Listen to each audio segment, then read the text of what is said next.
কি করে বুঝবে যে তোমার চার্টে মুন উইক আছে? ফার্স্ট অফ অল তো অতিরিক্ত স্ট্রেস অ্যাংজাইটি ফিল করা, সবসময় একটা প্যালপিটেশন ফিল করা, কোনো কিছু করার আগেই ভাবা যে এটা করে নিলে কি হবে না হবে, ও কি ভাববে সে কি ভাববে, বা যে কোনো ডিসিশন নেওয়ার আগে ইমোশনালি বেশি ভাবা, লজিক্যালি ভাবতে না পারা।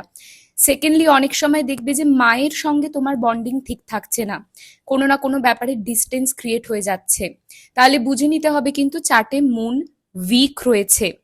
থার্ড, দেখবে বাড়িতে কোথাও না কোথাও জল লিক করছে, পাইপ থেকে, কল থেকে হোক, যে কোনো জায়গা থেকে হোক, জলের সমস্যা ভীষণ থাকবে। তো এই রিজনগুলো যদি তোমরা নোটিস করো, ইমোশনালি ভীষণ উইক ফিল করো, নিজেদের মধ্যে মেন্টালি স্ট্রেংথ আনতে না পারো, তখন তোমাদের কি করা উচিত? সিম্পল দুটো জিনিস বলছি।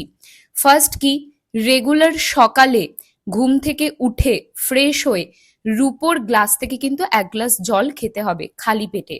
আর রেগুলার স্নান করে উঠে পূর্ব দিকে মুখ করে বসে 21 টাইমস এই মন্ত্রটা চ্যান্ট করতে হবে সোমবার দিন থেকে শুরু করে, ওম সোম সোমায়ে নমঃ। আর মনকে যত স্ট্রং করবে তত কিন্তু তোমাদের ক্রিয়েটিভ পাওয়ারও বাড়বে। কাজেই যারা ক্রিয়েটিভ ফিল্ডে আছো, ফ্রিল্যান্সিং এ আছো, তাদের জন্য কিন্তু মনকে স্ট্রং রাখা ভীষণ দরকার। রিলটা ডেফিনেটলি সবার সঙ্গে শেয়ার করে দিও। আর রেগুলার টিপসের জন্য তো পেজটা লাইক আর ফলো করে রাখতেই হবে। ভালো থেকো।